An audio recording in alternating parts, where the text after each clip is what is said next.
So I do have a background with the Jewish community, and that's one of the things, the reasons I have a background in this topic. So I do have a master's degree from a seminary, and I do a lot of teaching locally in Columbus, Ohio, and I get around a bit, and I'm pretty known somewhat. So that's a little bit about myself, but I really consider it a privilege to be here. It's the first time to Portland, so it's beautiful, and it's great to be here.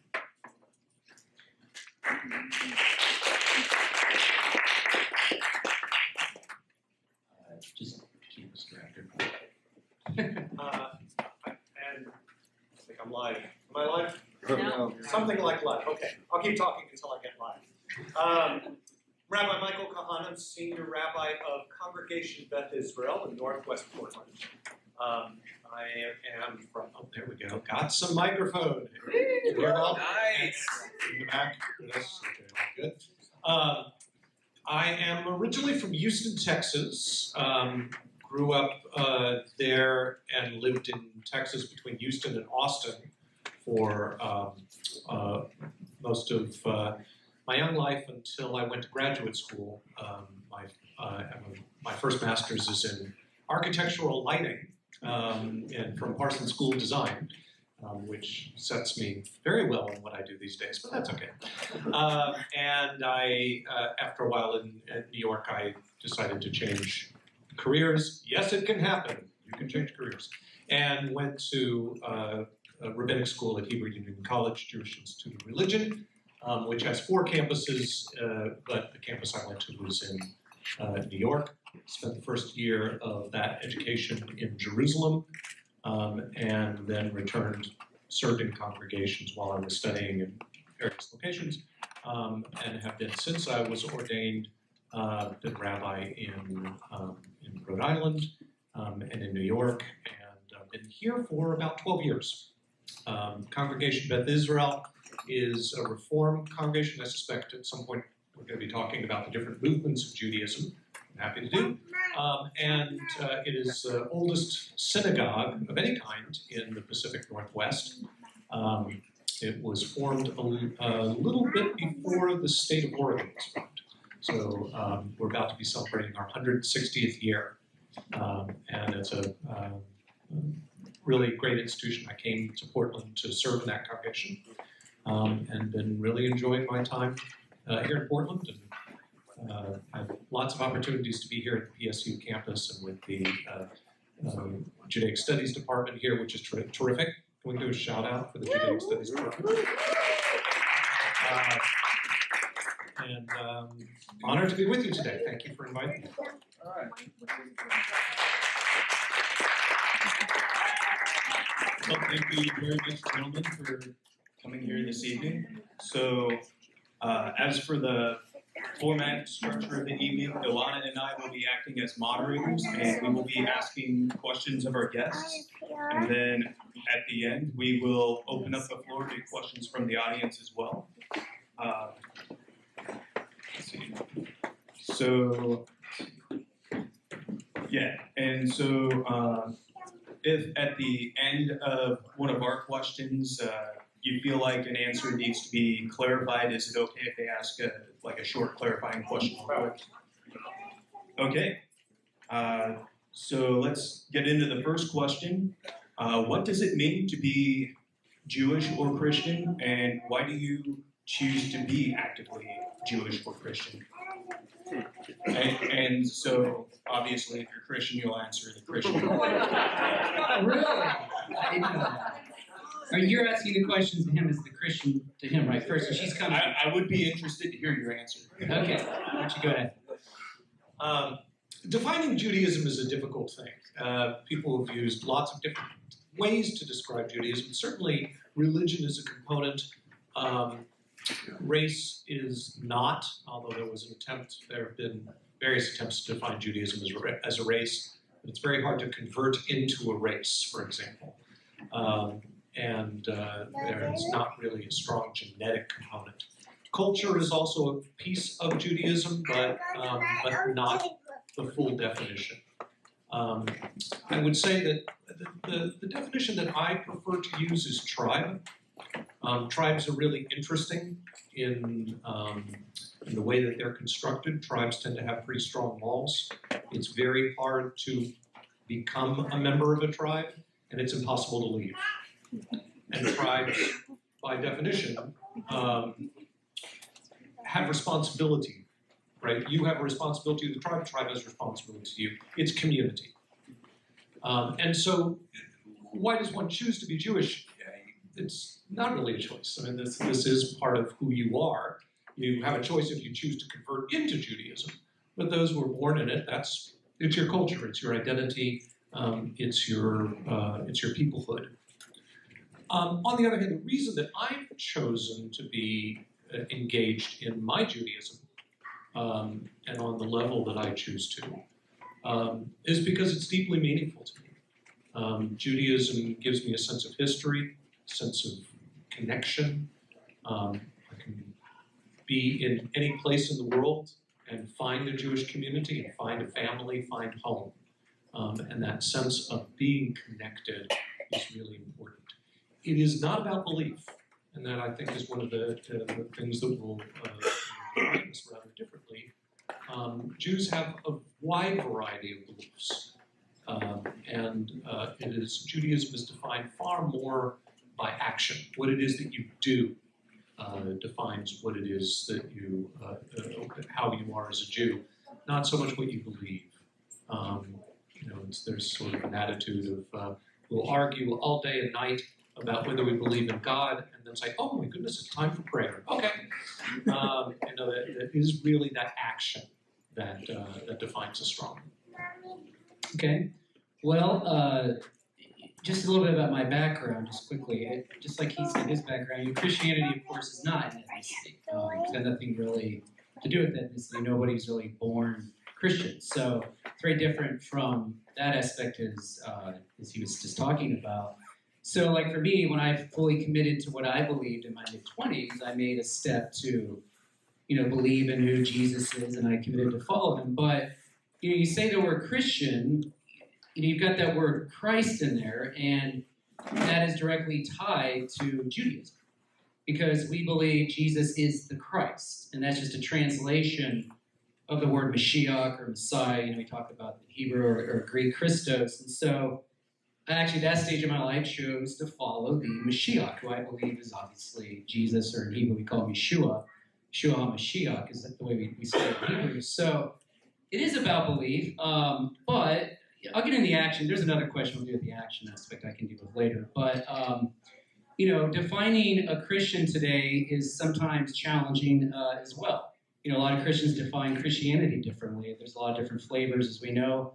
We'll talk about some of the denominations in the next question, but we don't always necessarily, we have some core essential beliefs, as I'll talk about, some things we agree about, but one of the reasons, but one thing certainly defines us is what we believe about Jesus and who he is. And it's not necessarily just believing like in his ethical teachings. He's not just like a teacher of ethics. We actually believe he is the message. Like Jesus made claims about himself, we believe he is the actual message himself. It definitely has to do with Jesus being the Messiah. And of course, the only place we start with finding out who the Messiah is by reading the Tanakh. We start reading in the Torah, we work our way up, and we read about the history of Israel and the relationship with Jewish Messianism. Jewish Messianism is tied to Israel's history. It's a gift to humanity. It's not a Christian invention. And so, obviously I believe that Jesus is the one that the Tanakh talks about, and I believe that he, of course the New Testament matters as well, but I'm just saying, of course it's related to Israel's history. There's no separating Jesus from Israel. He came in the nation of Israel. He didn't come to California. And, he obviously came to the Jewish people. So I believe he's the one the prophets spoke about and the Torah spoke about. And I believe that, that, of course, is the central claim, that he is the Mashiach. So that's what, for me, the starting point is believing to be a Christian is I follow the Christ. And by the way, when you hear Christ, it's not like Jesus had parents whose names are Mr. and Mrs. Christ, right? He didn't they weren't walking around the temple in the Second Temple period saying, hello, Mr. and Mrs. Christ, your son Jesus is in the temple. That's just like I said, sometimes we say Jesus Christ, and it sounds like that, but That's not what's going on there. It's just a translation. So obviously it's about who we believe Jesus is, and that's the thing that binds us together. And as we follow him, we think who he is the Messiah and the Son of God, which we'll talk more about as we go on here. So that's the starting point. Can I just give one additional piece, if you don't mind? Yes, please.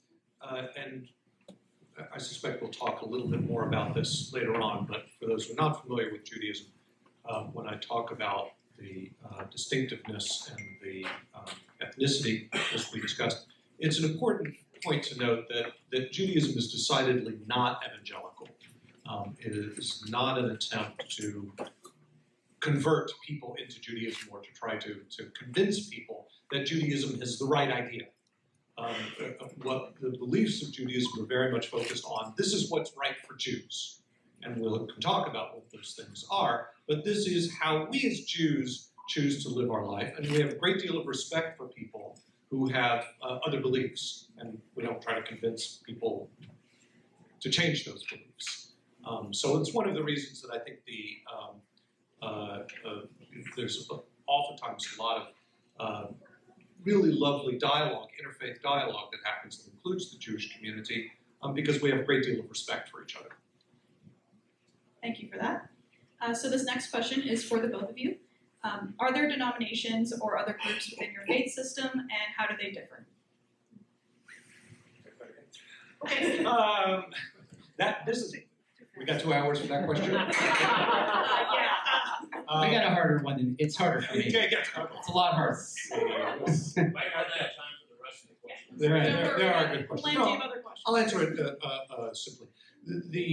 Yes, in Judaism we have denominations, and it's important to note, even within those differences, the difference within that is smaller than the difference between, say, Catholic Protestants. Right? We still very strongly see each other as Jews. We disagree with ourselves because the classic line is 2 Jews, 3 opinions. And that's just me. I mean, I can hold those 3 opinions by myself. And we'll have these differences. They're not so much differences of theology as they are practice. I had a rabbi who explained these different movements in Judaism to me as the differences in the nature of authority. So in the very traditional realm of Judaism, that what we call Orthodox, it was the Orthodox person who turned off my microphone. The Reformed rabbi has spoken too long. In the traditional realm of Judaism, authority lies with the rabbis. There is a correct answer. The rabbis will disagree among themselves, but ultimately an answer will be given, and that is the correct answer that needs to be followed by whoever it is that follows that particular group. It's a little more complicated than that, but the authority lies exclusively with the rabbis. In the liberal movements, which Reform Judaism, that I represent, although I grew up conservative, but in the Reform movement where I represent, the authority lies exclusively with the individual. As an educated Jew, I make a decision for myself about the practices that I keep. I keep kosher, I don't keep kosher. I keep Shabbat, I don't keep Shabbat. It is my decision to make, and no one has the authority to tell me, I'm right or I'm wrong. The conservative movement takes a little bit of a middle road. There is rabbinic authority, but there is a majority and minority opinion, and not the individual, but the congregation and the rabbi of that congregation follows either the majority or the minority opinion when these differences come up. These have to do with religious practice, as I say, the keeping kosher, the observance of the Sabbath, lots and lots of details. But that nature of authority really is what defines us. The Reform movement in practice tends to be less outwardly obvious in our Judaism, right? In the ultra-Orthodox world, you can tell who's in that realm by the dress. The women are dressed very modestly, men are wearing black, and often with large fur hats, as they wore in Eastern Europe, and as a very conservative element, maintain those items of dress even to today. Reformed Jews will addressed as in the culture wherever they happen to be. So there's some of those things that are kind of obvious, but we can get into issues of practice if there's interest. Yeah, so it's more complicated with us because we have so many denominations within Christianity. It gets a little confusing. Within those different denominations, there's certainly core beliefs or essentials we agree to. It's not like we're totally, not agreeing on anything. There's certainly core beliefs we all agree to, but there's differences in sometimes how we practice, worship styles, secondary issues, but I would call them like there's essentials and non-essentials. Certainly we agree on a lot of the essentials, and then there's non-essentials. We tend to agree, disagree, that's fine, but we know there's a lot of different denominations. But one thing I just want to point out, the rabbi pointed out about the issue of, talking or, getting people to believe in Jesus, or that, just to clarify, that is just part of the core of the Christian faith.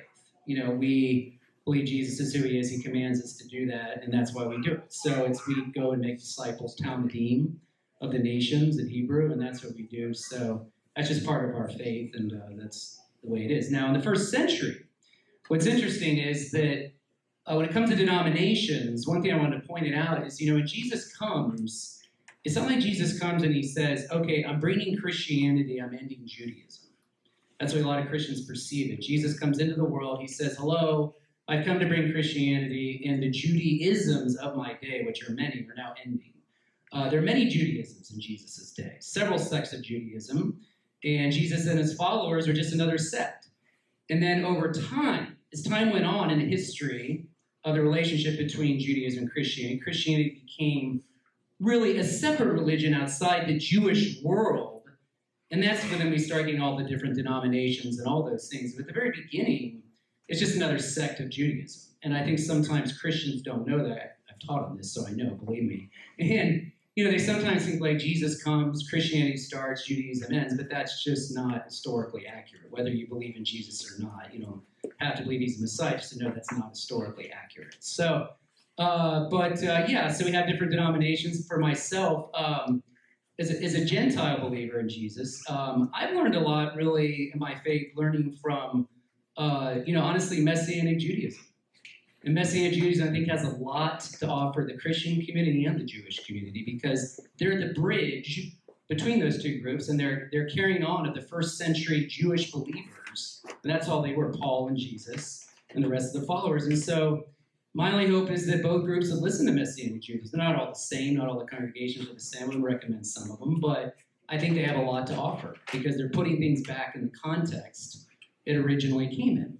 And so for me, I learned a lot from them, and I'm fortunate to have gotten to know them. And I was raised Protestant, by the way, but not very committed to that in my younger years. So that's where I'm kind of at now. Yeah. Thank you. So what does your religion believe about God? You want me to go first this time? You go first. Oh, boy, right. Because that's an easy answer. Right. We don't believe anything anyway. Okay. So as I just said, there's a relationship between Christianity and Judaism, the beginning points in the first century, when Jesus on the scene. So there's going to be probably some connection here between, what is like a Jewish view of God or Christian view of God. But we believe that humans rely on communication every day. You rely on cell phones, text messaging, emails, and everything you do. And given that we rely on communication so much, rather than tell us what to do, we believe that God has to bridge the gap with man, that he needs to step in and show what he's like to humanity. He needs to do something to communicate to us. And we believe that God has done that through the world of nature, that in the natural world we can infer there's a creator. We don't need the Bible to tell us that. We can look at the natural order and look at features of reality and infer there's a God or a designer of some kind. I don't need the Bible to tell me that. But we don't believe you're going to find out everything about God through just looking at the natural world or features of the natural world.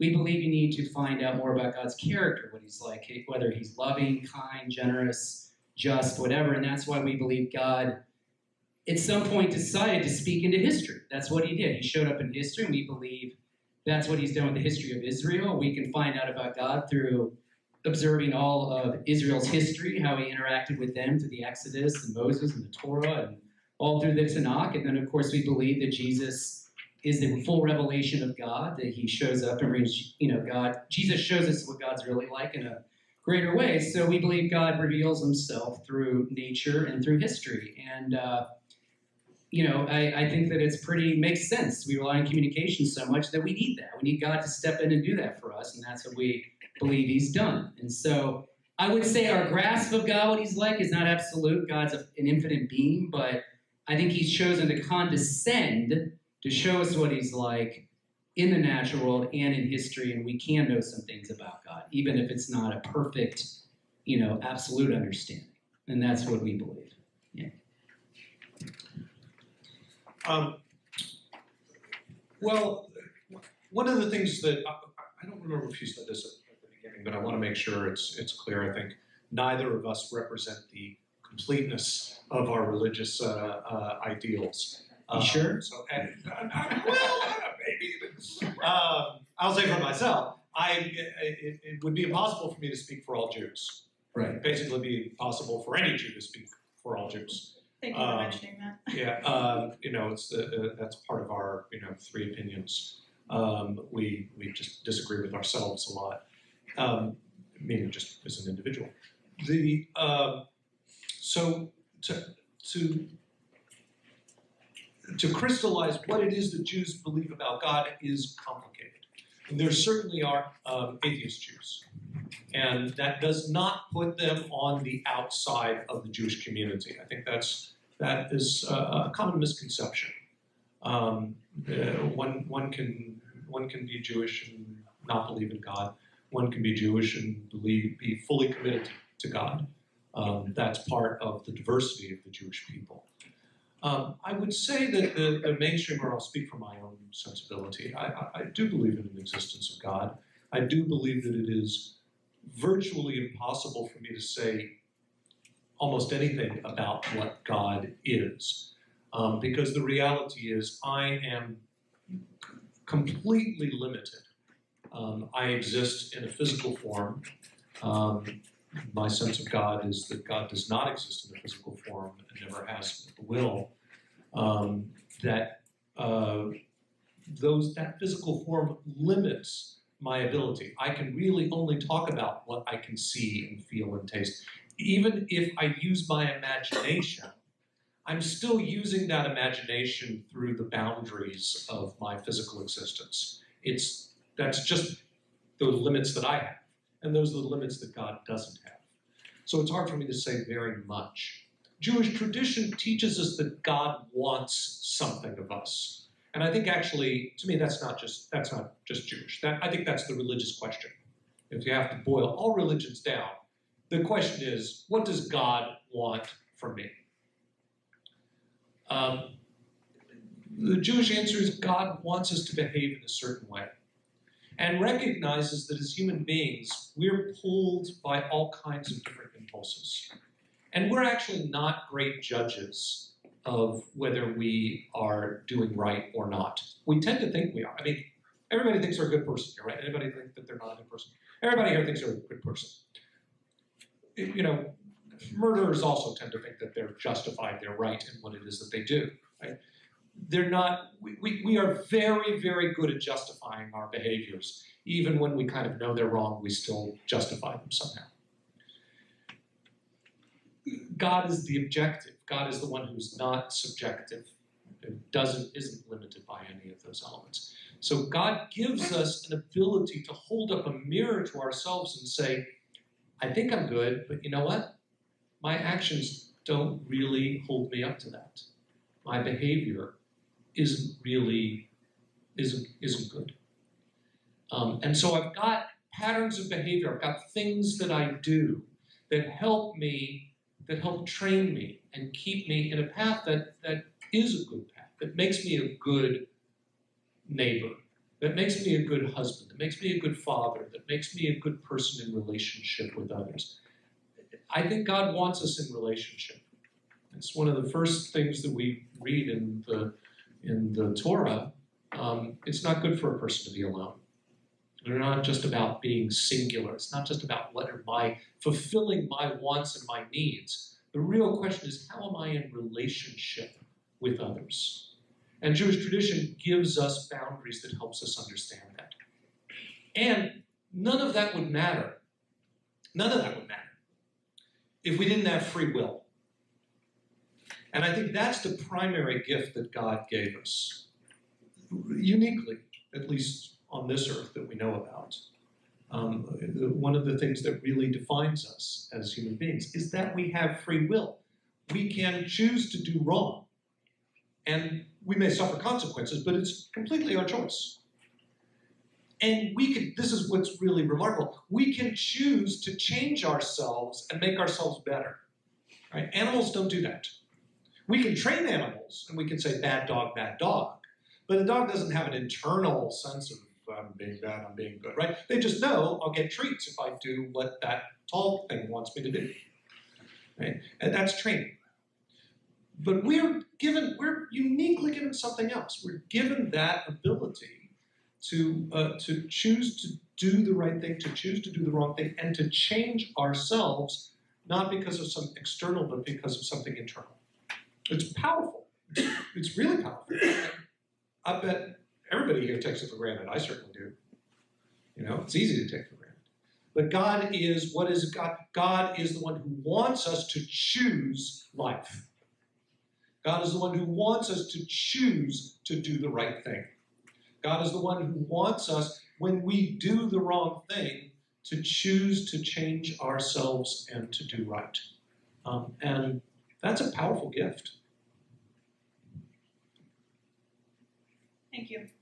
So this next question is for our Christian apologist, Eric. What is salvation, and how do Christians achieve this? Well, guess what? It's not just about going to heaven, okay? So I'll get that out there right now. Salvation's one of the main themes of the Bible, and I do think within Christianity, I think most people perceive Christians as only caring about, the afterlife. That's generally what they view it as. Well, salvation is going to heaven when you die. But salvation in the Bible is a lot broader than that. One of the primary, actually, times you see salvation in the Bible is when the Jewish people were brought out of Egypt, and God delivers them or rescues them. That is salvation, right? Bringing them out, redeeming them. So that's a form of salvation. And then there's other places in the Bible where people call out to God to rescue them or deliver them. He saves them. That's salvation. But as far as salvation, it's so many different things in the Bible. But a few things, there's that Jewish concept of shalom, where we talks about wholeness or completeness, and we believe that Jesus, what he does through his atonement and his resurrection, that he provides that shalom to people. He gives us wholeness or completeness that we don't have, because we actually believe all people are created in the image and likeness of God, like Judaism, pretty much believes. It comes out of Genesis, and everybody has value. It's intrinsic. It's not based on what you do. It's who God's created you. You matter to him, and whether you can do anything, contribute anything in the world. I mean, you still matter to God. And so unfortunately, we don't fulfill our calling as image bearers in the world, and we need help. And so what we believe is that the Torah, towards the end of Moses' life in Deuteronomy 29:30, God tells Moses that something's coming that you don't have right now. I'm going to circumcise Israel's hearts. I'm going to write the Torah in their hearts. And then we read Jeremiah and Ezekiel more about that, where God's going to write the Torah in their hearts. He's going to place the Ruach, the Spirit in Hebrew in the Tanakh, in them. And we, of course, believe when Jesus rises from the dead, he sends the Ruach, and he comes to empower us to live out the ways of God. We can now walk in God's ways. We can't do it on our own. We need help. Another way of salvation, a couple more things quickly, is Passover. Similar theme when Jewish people celebrate Passover, about how they were delivered out of Egypt. Just like God told the Jewish people to wipe the doors with the blood from the lamb on each door, and he would pass over each door if he saw the blood of the lamb. We actually believe Jesus, when we trust in who he is as the Messiah, we believe he passes over our sins as well. One of the main New Testament themes is that Jesus is the Passover lamb. So that's salvation as well. And then finally, we talk about eternal life in Christianity. You've heard that a lot. We actually believe that is a quality of life that starts in this life now. So salvation is this life now. It's not just when you die. It starts now. And yes, it carries on the next life, and then eventually we believe we're resurrected in the final judgment. If, of course, we believe Jesus rose from the dead. So salvation is much broader for us than simply going to heaven. It starts now in this life. Okay, and God rescues us from our sin. He reconciles us back to himself through the Messiah. Yeah. Would you say that salvation is predestined? That's a great topic. Yeah, that's a fun one. I know Rabbi thinks about this every day. That's one thing I like about Judaism. They don't deal with this. They don't mind paradox. That's what I like about Judaism. For paradox. Right, nothing wrong with paradox. I believe the Bible teaches God chooses us, but we're free to we're free to choose him. So like God desires all people to believe, but then we have the freedom to choose them or not. I think they go together. I don't think there's like a contradiction. So there can be tension in the Bible, biblical tension, like Judaism allows and doesn't really get too worried about. I think that's a good topic for that. Like the paradox is there, and I think we just live with it. That's what I do. I know a lot of Christian friends make that the only thing that matters, but that's not a big ticket item for me. Believe it or not. Shockingly, I'm sure. So, yeah. But salvation, I'm sorry. We don't tend to use the word salvation, so I got nothing. That's right. But no, that doesn't mean I'm not going to talk.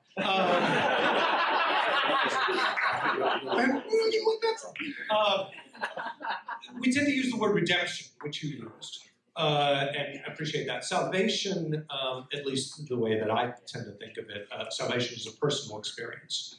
And for Judaism, the base unit is not the individual. The base unit is family. Family gets defined lots of different ways. That's fine, sort of self-definition. But family, community. Judaism is very community. The thought process is about community. Redemption, and the redemption that you mentioned from Egypt, is a communal redemption, not an individual one. So, God didn't bring Moses out of Egypt, right? God brings the Israelites out of Egypt. God, in a powerful statement that says slavery is wrong. It only took us a couple of thousand years to absorb it, and we still haven't absorbed it.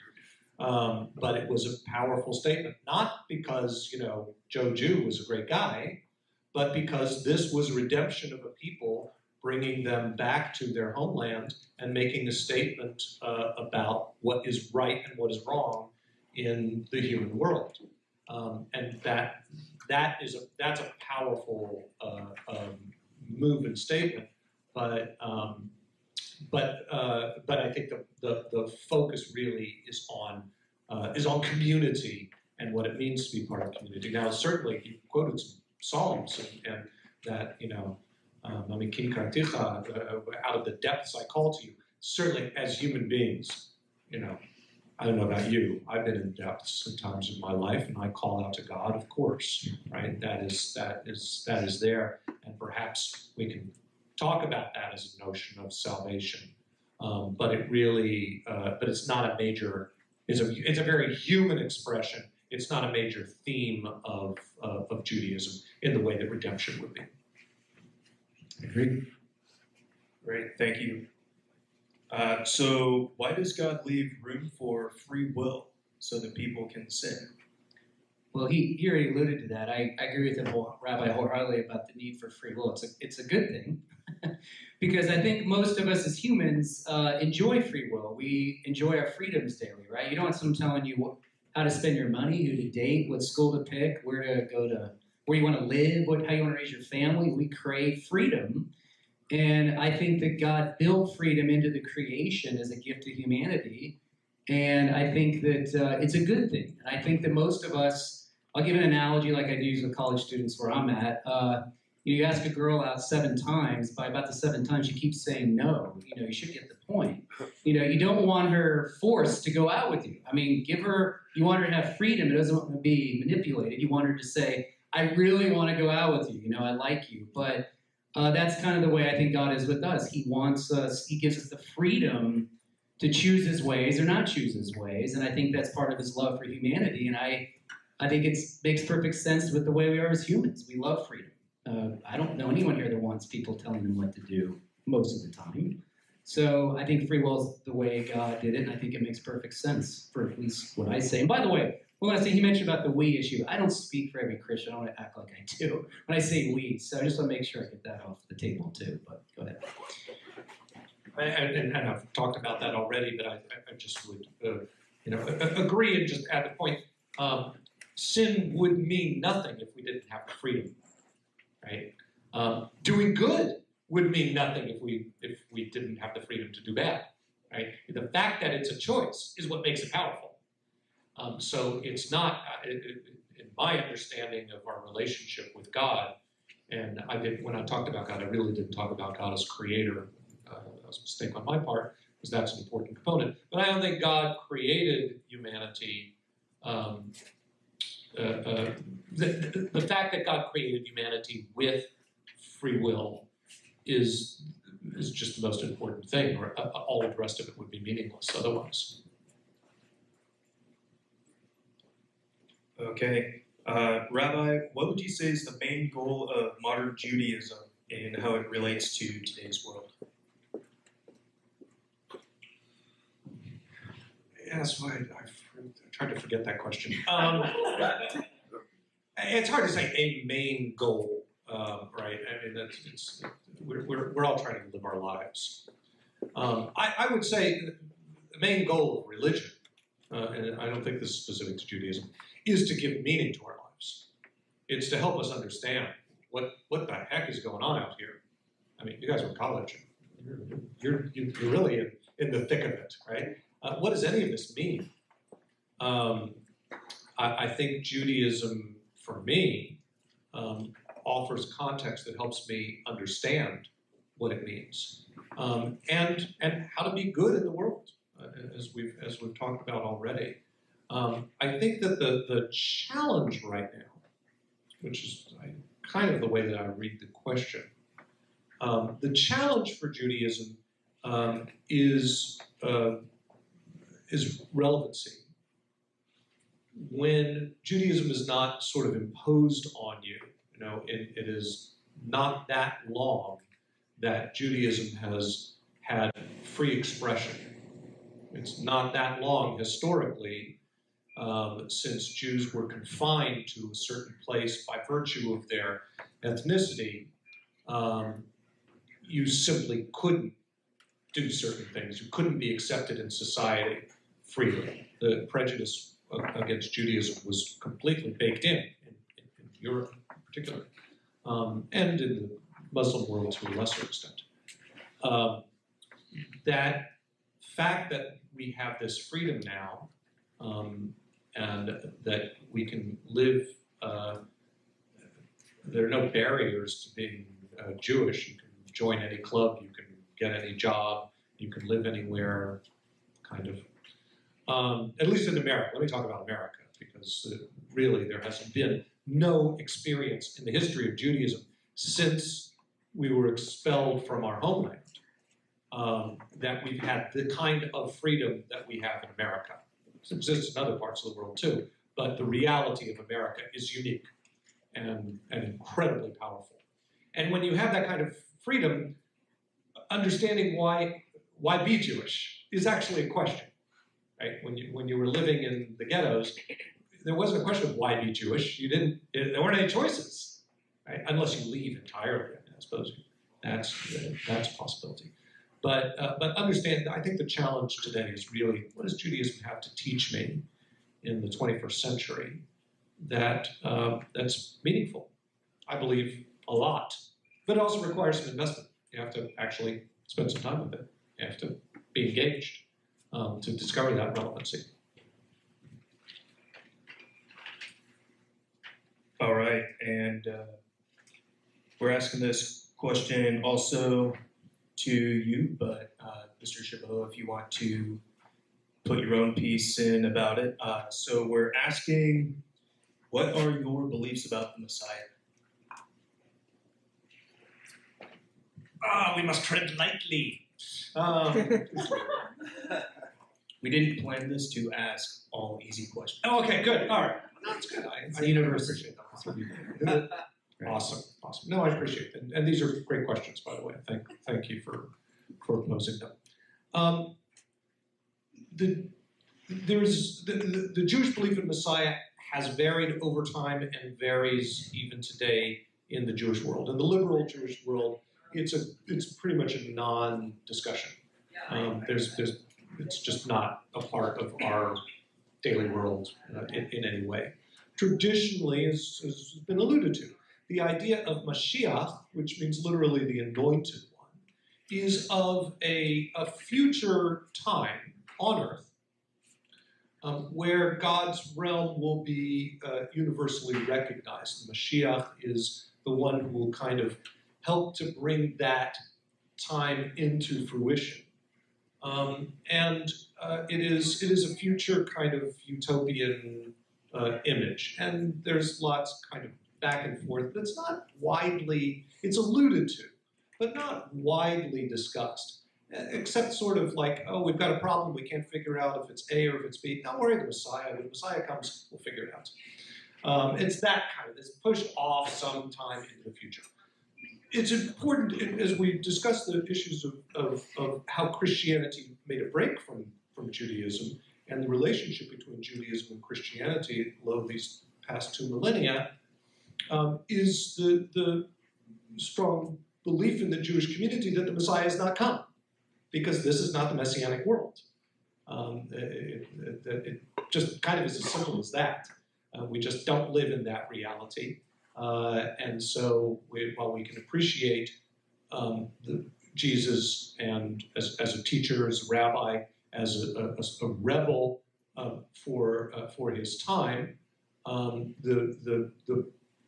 you said, the thing that defined Christianity was to make Jesus into the Christi, that is Christ, not a Jewish word. Mashiach is the Jewish word, and the Jewish community simply never went, didn't go in that direction.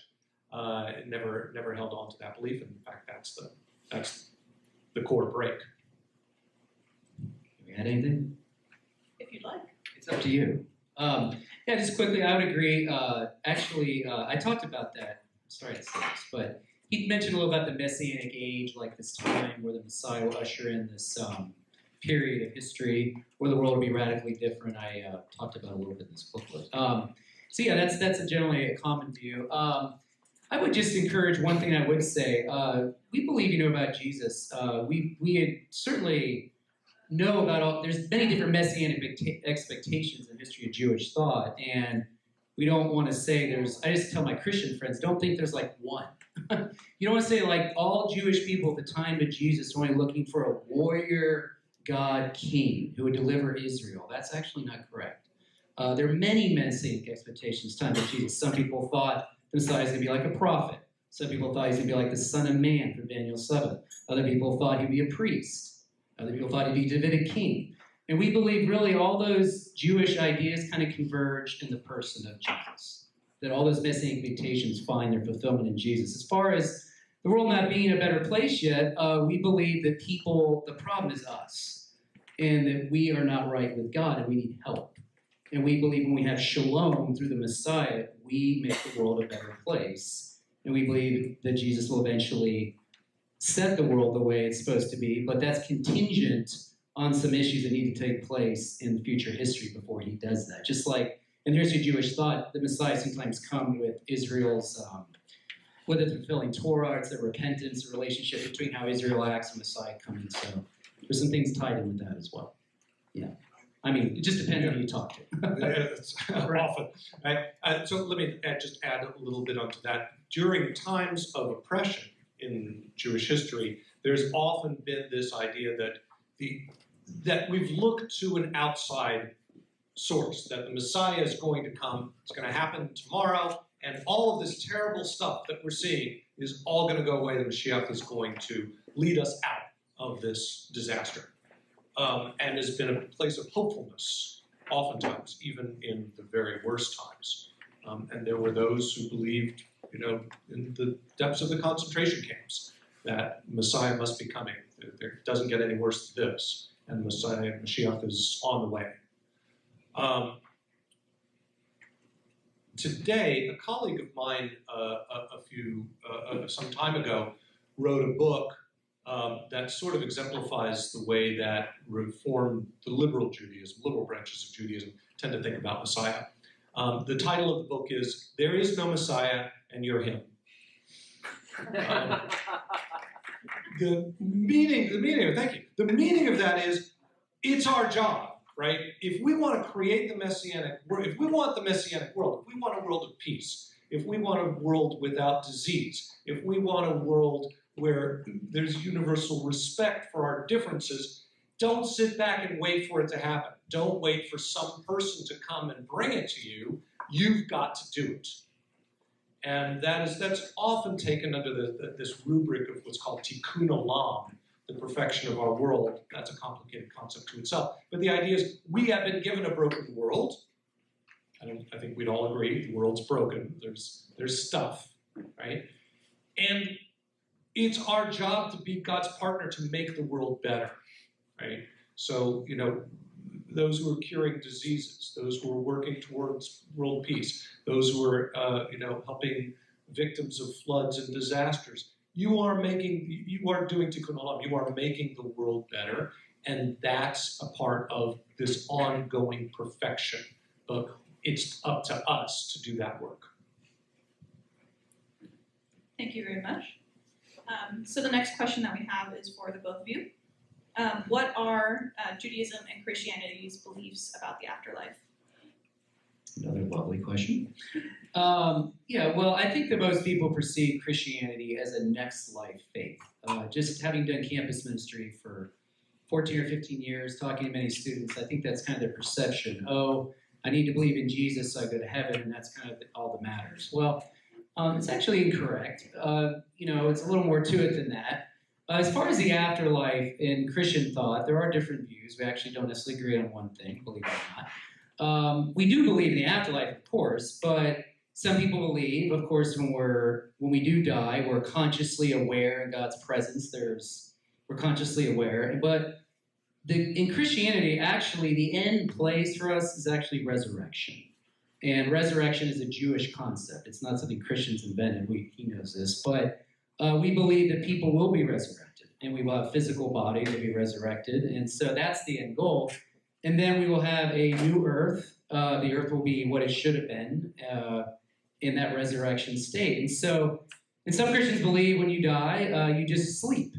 Like you go to sleep and then you wake up in the resurrection. So there's a different view on that. But I'd say the traditional view is that when we die and we trust in Jesus as the Mashiach, we are in the presence of God until the final resurrection. That's the most traditional view. But we definitely, afterlife is part of our faith because we believe Jesus rose from the dead. He came to give us new life that starts now and carries on the next life and then through the resurrection. So God's an eternal being. He created us to be with him forever. It's not, this life matters, but it carries on as well in the next life. You want resurrection? We got resurrection. Right. You want, you got it all. The pie in the sky when you die, we got that too. Judaism Jews hold a great deal of different views about the afterlife, and we don't hold on. There isn't this is absolutely what it's going to be. The traditional Judaism held bodily resurrection, but at some future time, not you die and wake up someplace else, but that in a future messianic age, the dead will come to life on this earth. It's going to be a little crowded, maybe hard to get housing, but we'll figure it out. Messiah will figure it out. It'll be good. You think it's tough now? Just imagine. So there's quite a variety. I think the component, the piece that I think is important to just hold on to is this idea that we are more than our bodies. Right? If we're created in the image of God, which is, again, take that Genesis text, which I take strongly, it certainly doesn't mean that we look like God or that God looks like us. Right? That would be a very simplistic idea of what the image of God would be. Right? So what does it mean? It means that there is something about God that we resemble in some way. It can't be our physicality because God isn't physical. So that it's reasonable to take that to mean that just as God is eternal, there is something about us that is eternal. There is something about us that is not just the physical matter that matters. So we're to, thank you, drum roll please. And so how that existence goes forward, it's lots of fun to speculate, but it doesn't really matter so much. We'll find out soon enough. I love The Good Life. Does anybody watch The Good Life? Maybe it's that. The ideal, though, is that pretty much anything I could say about it isn't going to be accurate because of what I said before. Every image that can come to my mind is tied to my physicality, right? I'm limited in my way of thinking because I only have the experiences of what it means to be, to be a human being. And so I could maybe approximate some things, but I have no way of describing what that afterlife is going to be because one thing I know is I won't have my body, unless it's resurrection, in which case I will have my body and then we're back to the beginning. I look for that new body. I need hair. Everything will be restored. He doesn't have that problem. I ain't got no body. So give me a mic, I can sing. All right, so this next question is also for the both of you, and it's a fun one. What are your views about Jesus? Okay, we kind of talked about it a little bit, but we'll just go ahead. It's okay. Well, obviously, as I said, I believe, I think most Christians believe Jesus is the Mashiach, the Christ. But we don't. That's not all we believe about Jesus. As I said, I think in Jewish thought, like the messianic expectations converge into him. We believe like there's a Son of Man expectation, Daniel, that talks about defines its fulfillment in Jesus. We believe he's a Davidic king. We believe he's a priest. We believe he's a prophet. We don't just believe he's just an ethical teacher. Of course, his ethics matter because Sermon on the Mount is a really good teaching on ethics, and I can't live it out, and I know that it's hard. But Jesus is not just simple as a teacher, but the foundational truths of our faith is that we do believe in the Tanakh, you see certain places where, I know sometimes they're viewed as anthropomorphisms, but it's a long debate, that there is some places that God does seem to show up to people. He doesn't give them a full-blown face-to-face himself, because that wouldn't be a good thing, because he tells Moses, you'll die if you see me directly.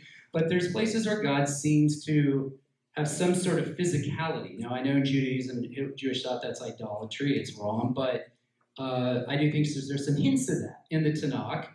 And we believe that with the tabernacle and the temple, like where God would dwell with Jewish people there, we believe he fully came to dwell with man through the person of Jesus. He is the embodiment of God, and that God dwells with man through Jesus. And Jesus is not just another teacher. He's much more than that. He is the God-man. And of course, that's one of the disagreements we have. But anyway, so, yeah. And we've talked, the only thing I want to add to what I've said before is that if the ideal of Jesus helps Christians to be better Christians, to be better people, to do good in the world, awesome. It's fantastic. And I've got no argument. For Jews, it's not a pathway. It's just not where we are. And we have other ways of being good and doing good in the world, and I think that's also awesome and fantastic. And I would say the same for Muslims in their belief in Muhammad. And if that helps Muslims to be good and powerful and decent and make the world a better place, that's fantastic.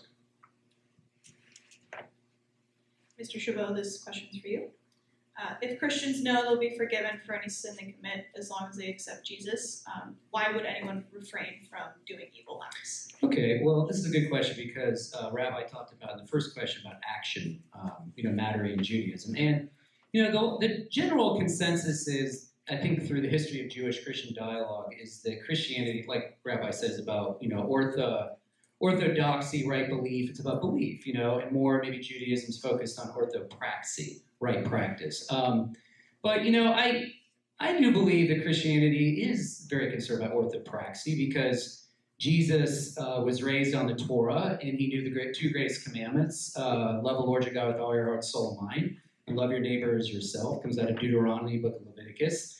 So Jesus says those are the two commandments we try to obey. And so when we're loving God with all our being, carrying that out, and loving our neighbors as ourselves, that's an action, it's an ethic. And so Christianity does have a very strong emphasis on ethic. And then also, Jesus says, if you love me, you keep my commandments. So, he didn't say, well, you just believe in me, you do whatever you want now. And that's the way it comes across. But that's really not true.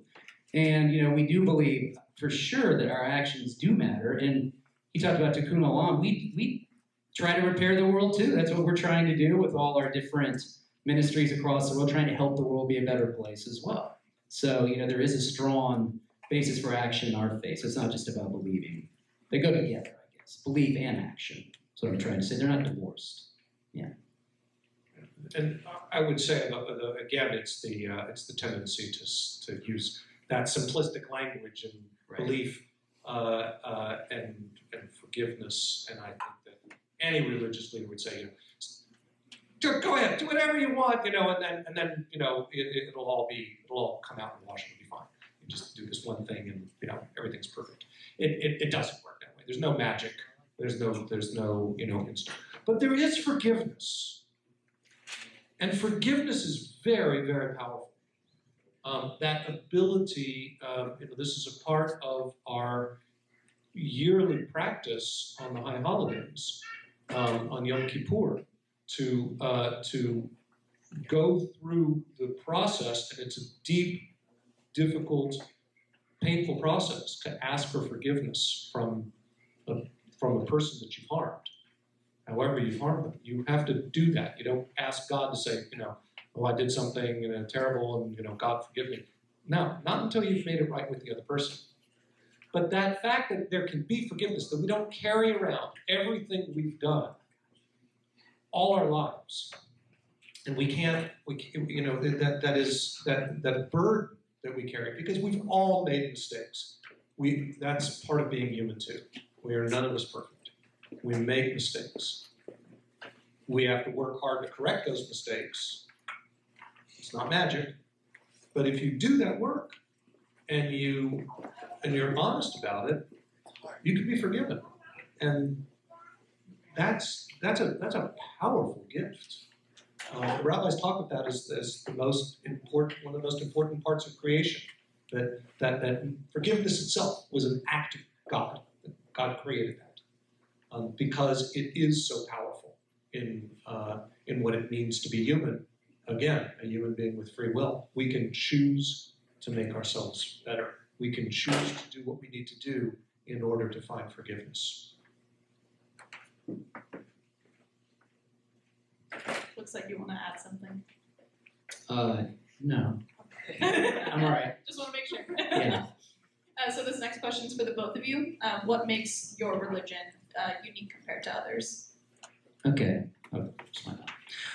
When we say that, what I'm about to say, I'm not saying when I talk about our faith being unique, I'm not saying all other religions don't matter and you can't learn anything from them and they don't have any aspects of truth. Because I think, as I said, we talked about the relationship between Judaism and Christianity. It's they're integrated. There's a direct relationship between both of them because there was no Christianity when Jesus came. So we've established that much. But what makes, I would say, our faith unique is why it was unique to the first followers of Jesus. And let me say, when you're a Jewish person in the first century, and the one whom you follow and try to emulate as your master, teacher, rabbi is humiliated on a crucifixion stake, they believe that was a curse of God. The guy hanging on a crucifixion stake must be cursed by God. How could he be the Mashiach? And so it's a wonder that any Jewish person in the first century would even follow Jesus, and the reason why they followed him after he was crucified is because they believe he rose from the dead. And that was their central proclamation at that time. That's how our faith got started. It didn't get started just on Jesus' death. It's his resurrection is what kept that messianic movement going. And I know in the history of Jewish thought, there's been messianic revolts. People lead a revolt and the guy gets squashed and dies. And Jewish people say, hey, maybe there's another one coming. We'll wait. And then that guy gets killed and they find another one. But Right. And with Jesus, it's interesting, he's crucified, which is a horrific thing in the Jewish world, way to die. And, that movement managed to go forward. Now, I'm not saying just because something grows, it makes it true. That's not what I'm saying. I'm saying it calls for an explanation. And I believe that what makes our faith unique is Jesus' resurrection. It affirms his Davidic kingship. It affirms he's a priest. It affirms everything God promised about what he would do. And it promises to fulfill writing the Torah in our hearts so we can live out the ways of God. And so I think the resurrection is what makes our faith unique. That's one of the core tenets of our faith. Paul says without him rising from the dead, we're still dead in our sins. 1 Corinthians 15, he says, don't even preach Jesus. If you didn't rise from the dead, it's false. You're wasting your time. It says you're a false witness. You're breaking the Torah. Do not waste your time. And so it's resurrection for us, I think. One tiny correction, if I may, Yes. that crucifixion was not a Jewish form of execution. No, I didn't say Oh, that. Yeah, I said Roman. Yeah. If I did, I'm sorry. It's Roman. Yeah, I just said it's a horrific way to die. A horrific way to die. Right. And only, the crazy oppression of the Romans who would have invented such a horrific execution. But it is a misconception. I think some people think that crucifixion was a Jewish punishment. Oh yeah, it's been confused. I know. I'm sorry. Yeah. Thanks. Actually, can I ask the question the opposite of the way you did? Thank you for asking me what's unique about Christianity. Because I want to say that. And I'll take the opposite. That could be fun. You have been saying some beautiful things about the history of Judaism. So I wanted to be historic because we're talking so much about the origins of Christianity. What Christianity, the early Christians did in the time period after the death of Jesus, and I think it was pretty much Paul who began this, was unique and amazing, was divorcing religion from ethnicity. The idea that you could be a Christian and a Roman, or wherever you were, right? Judaism and religion at that time period was really tied to this was your ethnicity. You worship these gods because these were the gods of Persia or the gods of Babylonia, and so that was what you did. And in Judaism, right, we still do very much link Judaism with ethnicity. And it has much to do with the success of Christianity because the message is 100% portable. You mean like the universalism of it, the universal aspect? Yeah. Sorry. The fact that you can that it's portable, that you can be a follower of Christ, no matter what your historic background is. That was unique and a powerful idea that resonates to today. Okay. Can I say one thing? Yeah, sure. So one thing about Paul, like I said, I didn't say Jesus. I don't think Jesus started Christianity. I'm not saying you're saying Rabbi. I don't think really Paul started Christianity either. I think Christianity is a separate religion. It's something that happened over the history of time. I don't think we have Christianity as a separate religion started. Like I said, it's a long process. But Paul did emphasize that ethnicity does matter quite a bit. I'm not saying Rabbi is absolutely right that the universal message Jesus carried, which I believe is actually an outgrowth of Israel's history, because Israel is called to be a light to the nations. They're called to spread the knowledge of God across the world. And Jesus, I believe, is their ideal representative to help do that by his work. And so Paul does that too. But ethnicity still has a role in Paul's approach. He talks about I'm still Jewish, and he emphasizes ethnicity matters. But Rabbi is right, the universalism, that people of all different backgrounds could believe. But you're still ethnically Jewish or whatever you're Chinese, you're still, ethnicity is still there. Yeah. All right, thank you. And this is one last question specifically for you, Rabbi. What are the implications of Judaism in the absence of the temple? Well, so this is one of the things that I think is important to understand. Judaism has gone through many changes over the years, and I still often meet people who tend to think of Judaism as the way that they understand it from reading the Torah or Old Testament. We don't use the phrase Old Testament because we don't have a new one. So we use the term the Hebrew Bible. And the Judaism of the biblical era is hugely different than the Judaism of today. Primarily after the destruction of the temple in the year 70, the Romans didn't destroy the temple by accident. The concept was how do you get rid of a troublesome people? You conquer them and you destroy their religious sites, and then they're gone, and you don't have to worry about them anymore. The movement, we are not in Temple Judaism and haven't been in Temple Judaism for 2,000 years. We are in the era of Rabbinic Judaism. And that was the Judaism of exile. Now, there are, and what's remarkable is that you don't need a location. The location was important because that's where you brought sacrifices. Well, we've stopped with sacrifices when we didn't have the temple any longer. And Judaism became completely movable. You can carry Torah with you no matter where you are. You can carry it as a physical object, or you can carry it in your head. But you don't need to have a location that you go to. It's remarkable. The rabbis had been around, and the rabbis were around in the time of Jesus and even before. But the emphasis, instead of a tension between the priests and the rabbis, which is part of Jesus' ministry, the reality is that the whole Temple Judaism went away, and Rabbinic Judaism is what remains. There are those who want to bring the Temple Judaism back, but they are very much outside of the mainstream in Judaism. There are those who say, well, when the Messiah comes, then we'll bring back the temple worship. Personally, I'm not so interested. I like barbecue. That's a problem. But the sacrificial system was of its era. That's how everybody did worship in those days, right? You brought your sacrifices to the deities. But a lot's happened in 2,000 years. And I don't think, I'm not personally interested in going back to that. I'm still interested in trying to do what I can do to make the world a better place. And I think Rabbinic Judaism teaches us how to do that. Thank you. So this is our last prepared question of the night before we open it up to the floor for Q&A. This question is for both of you. What message for Christians or Jews would you wish to convey? Okay.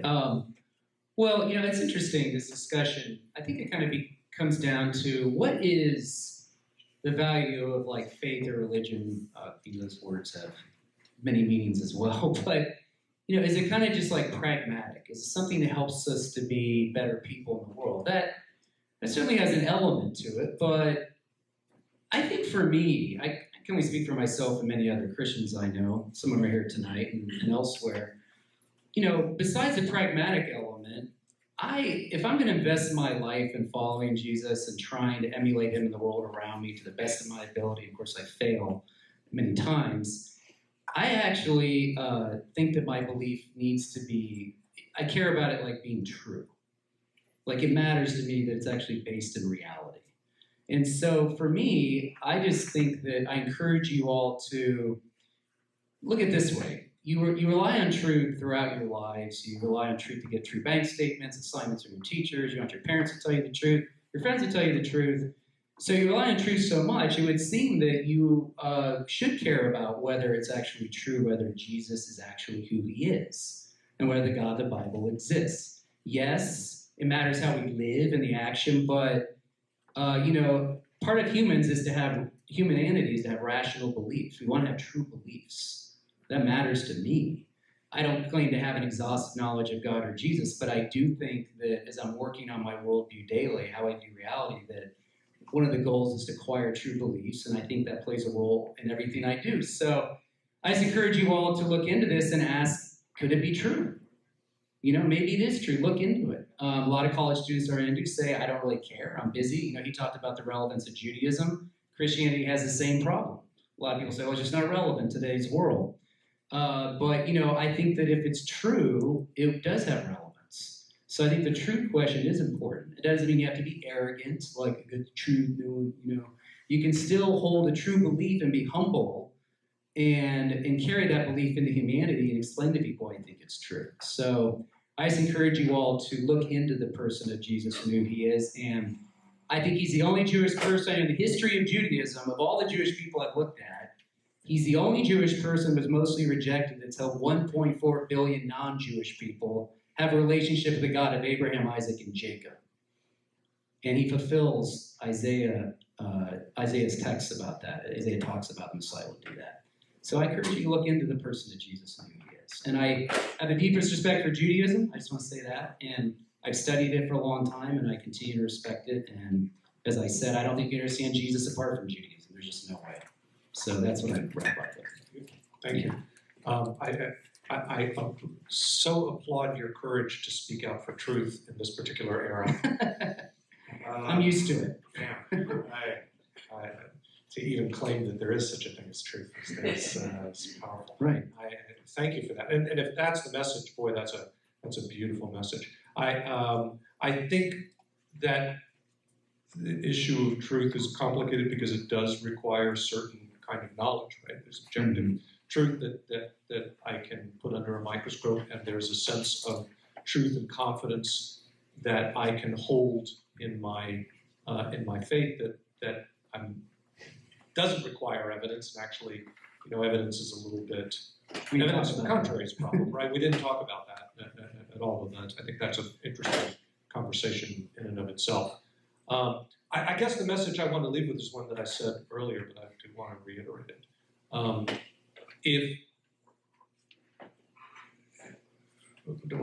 If your belief in Christianity makes you a good Christian, thank you, and go for it, and delve deeper, and be a good Christian. If your belief in Islam makes you a better person and makes the world a better place, go for it and dig deeper. If you're atheist and you do believe that there is a way to be a good person without that religious guidance, make sure you're right and make sure that what you're doing is good. Right? Because as I said, I think it's hard without an objective reality, but it is not impossible. But be good in the world. Make the world a better place. And recognize that it's not about you. It's about you in relationship. And how are you helping other people to do better? And to make and together making the world better, not for your own sake, but for someone else's sake. Thank you so much.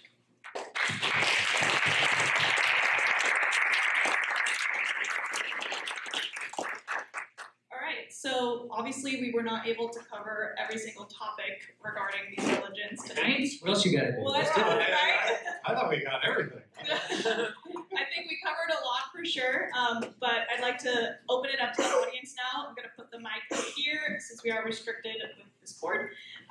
If you have a question, just come up and line up. And yeah. We've been talking a lot. Yeah, come on down. Do you need more water? I could use some water. Maybe it's got some. Give me that bottle. Good evening. Yeah. Thank you for being here.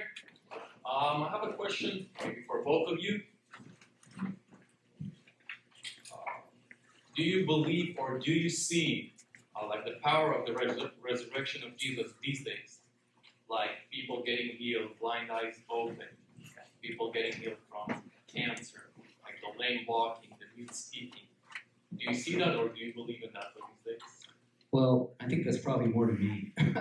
I'm sorry, I don't mean to speak for you. But there's a double volume book by a guy named Craig Keener. He's a New Testament scholar down in Asbury Seminary. He's documented a lot of worldwide cases of healings and things like that do take place in other parts of the world, because I personally think a lot of the things we see, supernatural activity, is not always in the West. I'm skeptical of things in my life. But yes, I do think some of those things happen today, but I'm not privileged to know like exactly how they happen or where they happen. I know friends of mine that get healed. I know my friend that he prays healing for people at his job, and I know the things he tells me. I think he's a trustworthy person. I don't think he's like a shyster who's like lying to me. I've known him for 25 years. So yes, I think those things happen, but I don't necessarily use that. It's not like the core, most important thing in my faith. I mean, I obviously want people to be healed. I pray for friends that have cancer. That matters to me. I want them to be healed. I love them, right?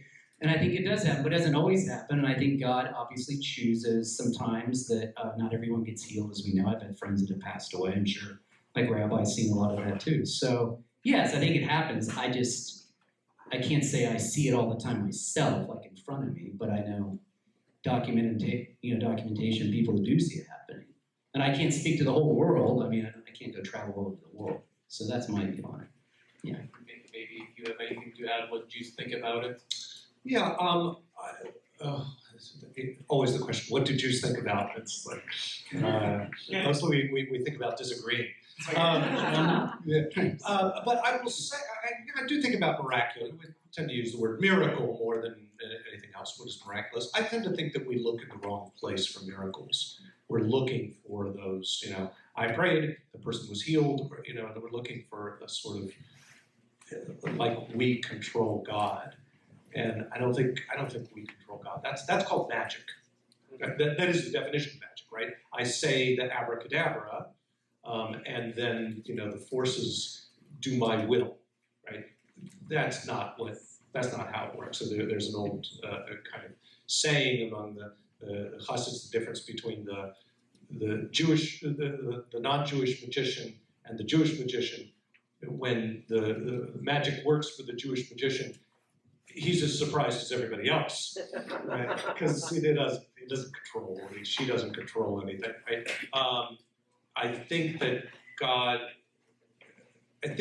miracles happen, but they happen in ways that we don't see or expect, and for sure don't control. It also depends how we define miracles. Miracles are rare events; they're not common. Right, and I think that's right. That's like Jesus' resurrection. People are like, why don't these people rise today from the dead? I'm like, that's why it's a miracle. Yeah. It's a rare event. It's not supposed to happen all the time. So, Yeah, no, that's exactly right. Thank you. yeah. Yes. Well, first of all, thank you guys for doing this, and thanks for JSU and Master Christi. This is really awesome. Great. Much needed, so I appreciate it. My question is I think mostly for the rabbi, is one of comprehension. I want to understand. You talked about forgiveness as an essential part of the Jewish mindset, as it is for the Christian. But as I read the Hebrew Bible, so much of what I get out of it is the picture of how God does forgive people for their sins. So the Passover is a covering, the sacrificial system is a covering. In Christianity, as I understand it, that concept is consummated in the death of Christ on the cross as the Passover lamb, and it is his death that brings the final forgiveness of sin. And so my question is, from a Jewish perspective, generally, but then maybe specifically in a Reformed perspective, how is that forgiveness accomplished in relationship man to God with this issue of our brokenness, of our sin? Yeah, great, thank you. And I can't speak to the consummation through the death of Jesus, because that's really outside my level of understanding. But I will, because you correctly point out that I only talked about one element of forgiveness in Jewish tradition, and that is between person to person, ben adam l'chavero in Hebrew, and there is the other form of ben adam l'makom, from us to God in heaven, and the two are rather different, right? And we don't ask forgiveness from God for the things that we've done to humanity. We ask God for forgiveness.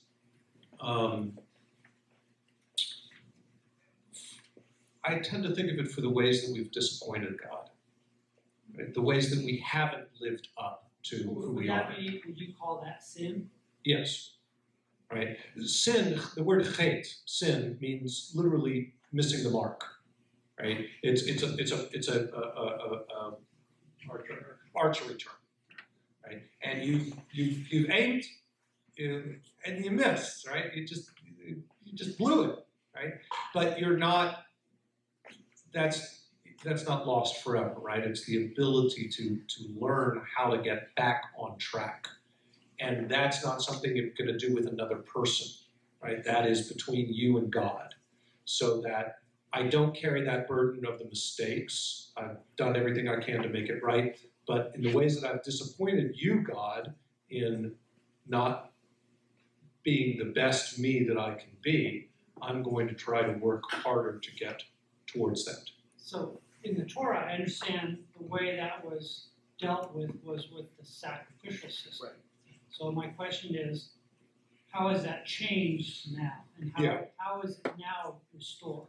For the Christian, it's restored through the blood of Christ. For the Jew, how is it restored? Prayer is the substitute for sacrifice. Because like Daniel, all the time you didn't have a temple in your history, you just prayed, right? You went through periods in history, there's no temple. Yeah, I mean, we've had those times and that was what Rabbinic Judaism did, was replace the action of prayer for the sacrificial system.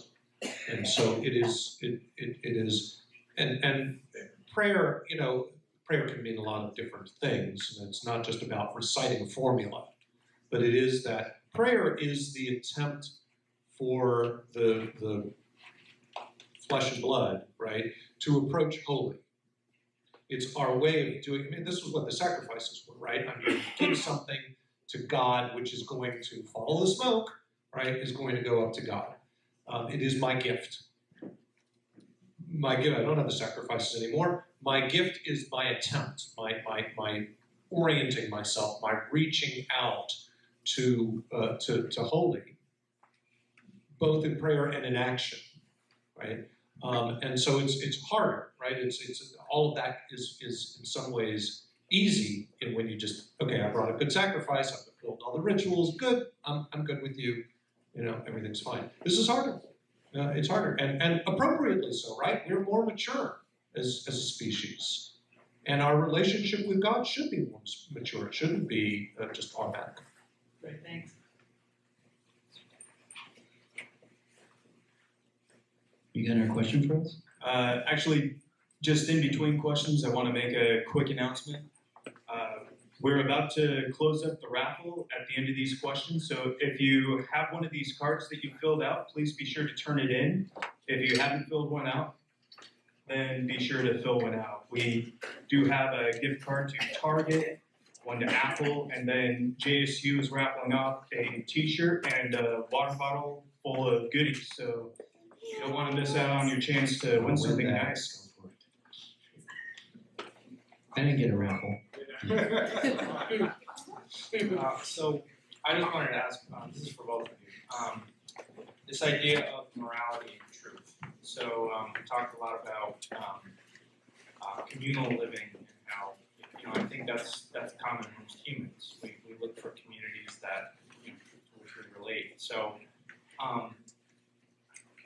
given the fact that we have free will and we have free choice, if a given community that we're a part of, if the majority within that community decides something that we find to be repellent in some way, do we have the right to defect from that community, just as a matter of human decency, from that community to another, and the people who move to this community, who agree to live with each other, do they have the right for the communities from which they fled, do they have the right to have protection from the coercive majority power of the communities that tried to force them into their sense of collective morality? In other words, can you form a community of individuals who does not want the idea of collective wisdom? Okay. You mean like, for example, like if we say in our faith, like the ultimate ethic is love God, with all your heart, soul, mind, and love your neighbors yourself, and you defect from, I'm just giving an example, like you defect from the Christian community and say, I don't think that's right. Are you asking me, like, do you have the right to do that? Well, I'm just wondering, I guess a better way to phrase this would be, at what point does the majority have the right to impose on the minority? Oh. Does it become true because the majority says it? Oh, no. No, I don't. Just because the majority says something, that doesn't make it true. I mean, community is important. I know Judaism community is extremely important. Christian community is important too. But I would say that, community, obviously they can be wrong.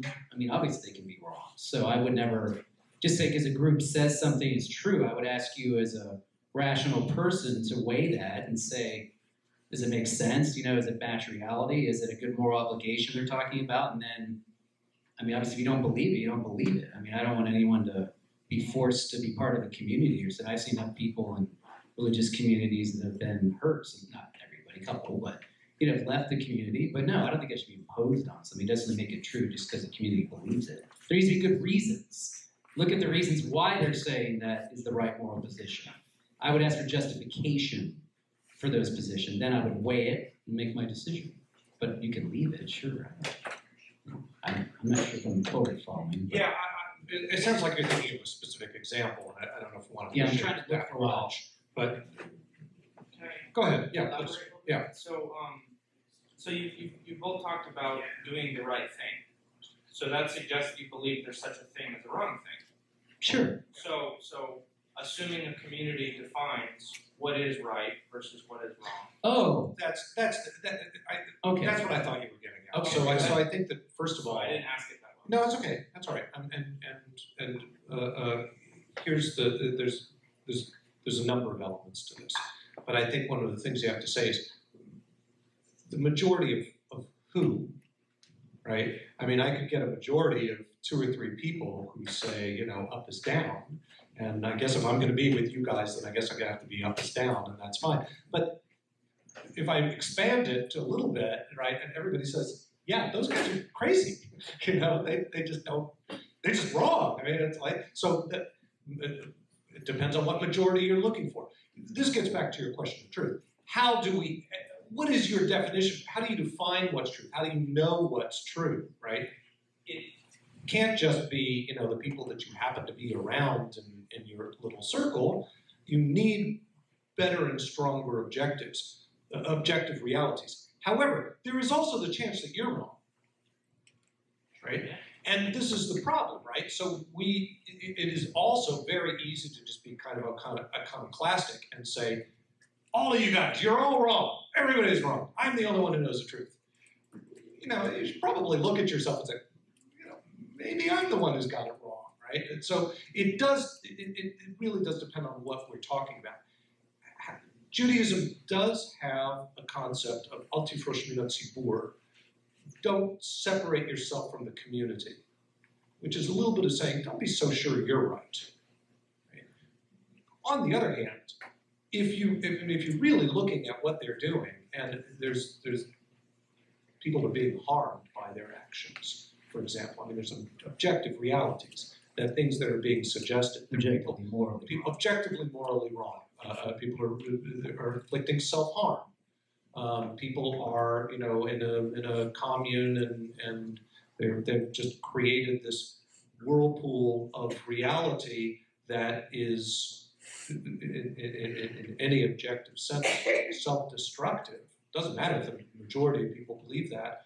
The majority of the people outside give you a much better concept of what's true and what's not true.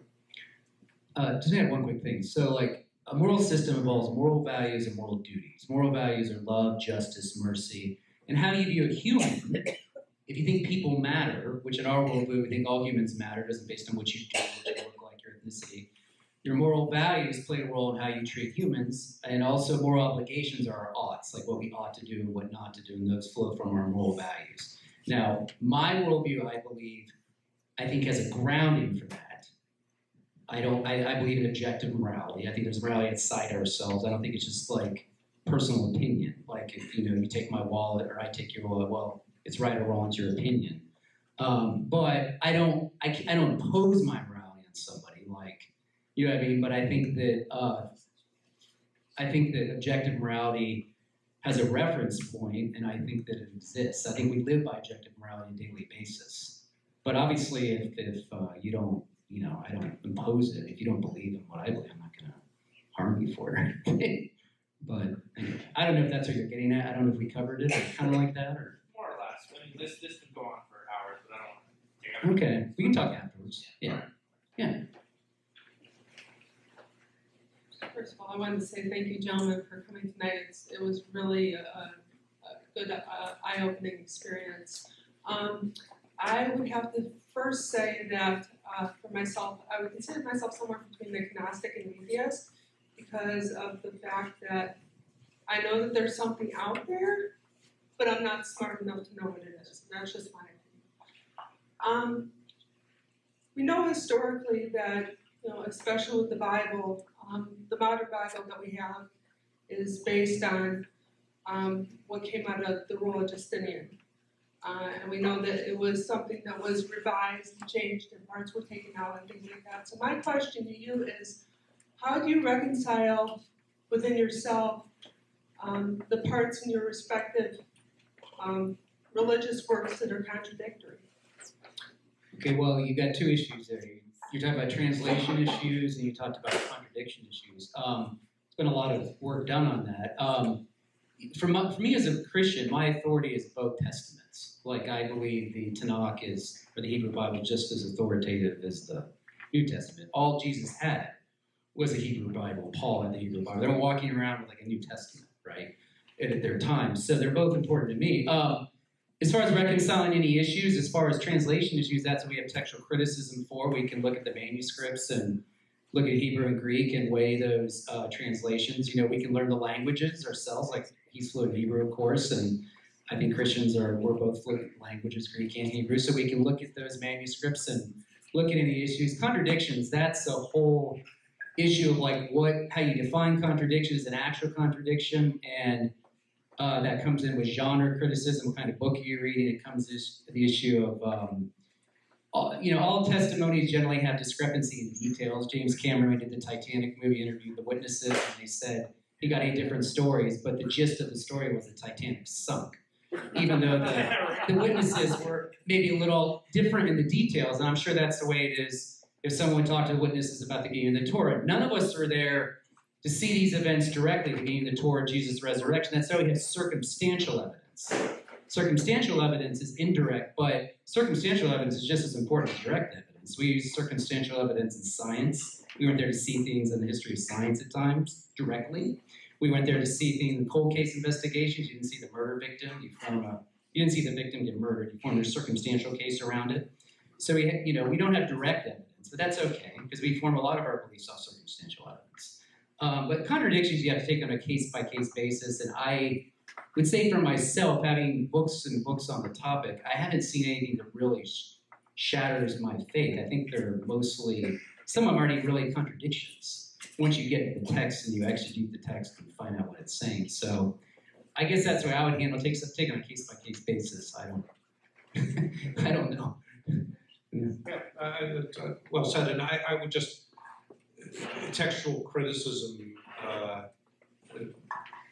gives us the idea that these texts are written over a long period of time, and they're set down by people, and people make mistakes, and people are speaking to their time period. And the things that I think we see as contradictions are, it's just that it's speaking to that era, right? We would be writing these things differently in our time. The important element is the ultimate truth that's behind it, right? What are the core issues that's trying to be set across, right? The Exodus from Egypt doesn't have to be historical in order to be true, right? That notion that that it is not right for human beings to enslave one another, right? That there is something more important than yourself, right? Whether you can go back and historically, find evidence of hundreds of thousands of people traveling the desert is actually not crucial to whether the story is true. For me, the Exodus does need to be true. I think for me personally, for my faith, the Exodus is really important, just like the resurrection. So I think the history and the faith go together. I like archaeological evidence and stuff like that, but that's me. That's why I think they needed to add a 11th commandment that said, "Thou shalt not enslave other people." Yeah, no, look, I'm sorry, I'd love it I'm too. playing That would have been fabulous, you know. Right. Maybe that just got lost in the way. You know, for the 10 Commandments you know, we've got 613 commandments, so 10. You know, you can do 10 commandments before breakfast.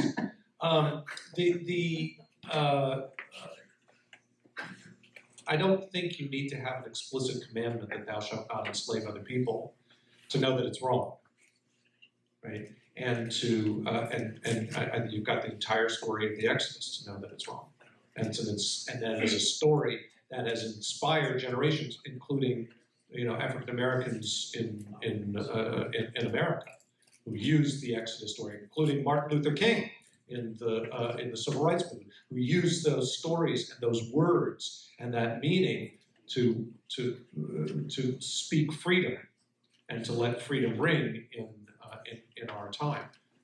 That's what matters. That's the important element. Looking at the details is less important than that. Thank you. I do not agree with everything that you said, but I really appreciate your explanations. Thank you. Thank you. Hi. Hi. Thank you so much for coming. I really appreciate it. Sure. Microphones make me nervous, so I'm going to try not to ramble. So you talked a lot about morality, and I think right now in this particular political climate, particularly like bipartisan politics, has become really imbued with morality. And it's like a really important part of how we talk about and how we express morality in this time and this culture.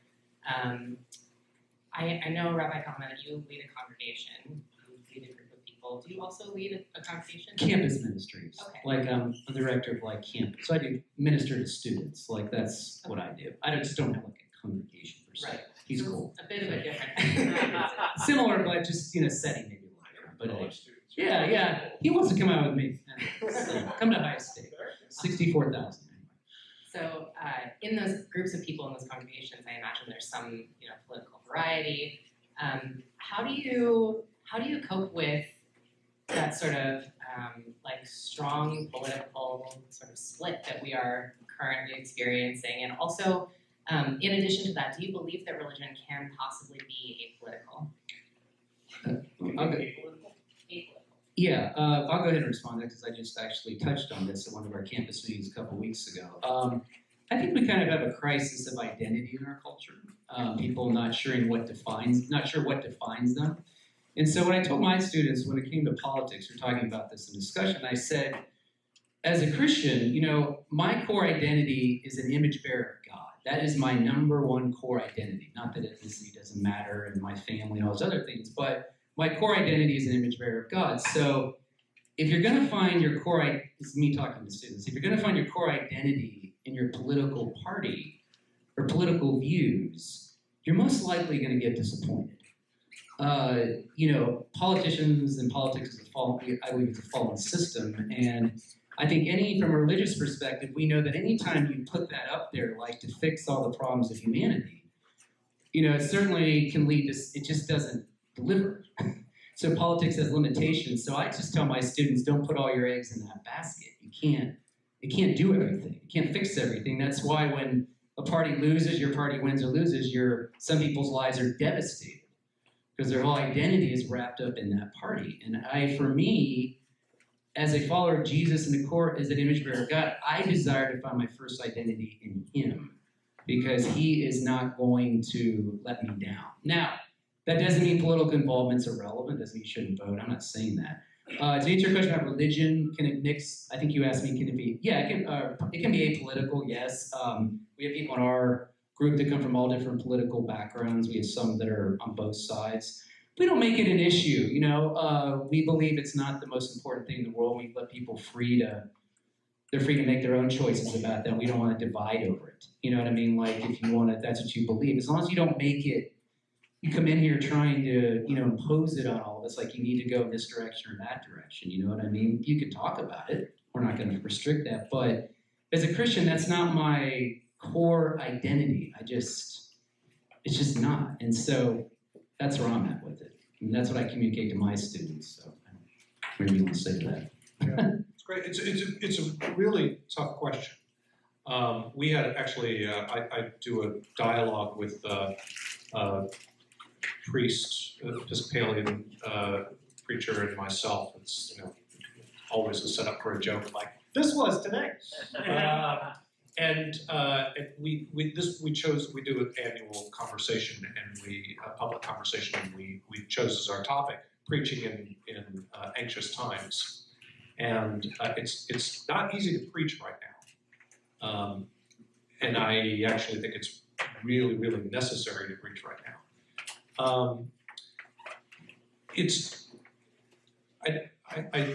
I'm a strong believer in not advocating parties or candidates, but advocating causes. And I think that in that sense, religion can and should be apolitical, and religion can and should be absolutely engaged in the issues. And it's perfectly right and fine for it to be, to come from your religious identity. I happen to disagree with those who for example, view abortion from the lens of their religion and about restricting abortion from their perspective. But I respect that comes from their religious identity, and it's powerful. And preach it. I mean, you should, even if I disagree with it. However, it's not however. I think that the trap that we get into, and I get into as a preacher, is it's really easy to talk about what you're against. Right? That just comes naturally, and you can get applause for it. It's harder to preach what you're for, and much more important. Right? So I'm actually, although the truth is what I wind up preaching, I find from my Jewish identity and from my Reform perspective, tends to align along a certain party line, but if it didn't, I would still be preaching it. I think that if it's, for me, if it's making the world a better place, if it's respecting human dignity, if it is about creating safety for people, it's promoting life and health and safety, life, health, safety, and dignity. I mean, that's, it sort of comes down to it. That's what I'm going to preach, because that's what I think that's what Judaism teaches us. Yeah, and I'm not saying, by the way, that political engagement doesn't matter. I think it matters, of course. I'm not saying that. I just say I think you've got to realize the limitations of what politics can do. It can't fix all the problems in our country, never does. And everyone gets disappointed every 4 years, and they just never learn. So I think you just have to understand the limitations. That's what I'm trying to say. Yeah, but I will say, even if it's an imperfect tool, yeah, it is actually the most powerful tool we have. I mean, it impacts everybody, no doubt. I'm not saying it doesn't matter. I'm just So I very much encourage political engagement. If you're not voting, you really have no right to complain. You don't, right? You opted out of the system. You should be voting, and you should be advocating for the causes that you really care about, and you should be organizing around it. It's an imperfect tool, and it's the most powerful tool we have. All right. Thank you very much for coming here tonight. Would you thank me would you join me in thanking our guest?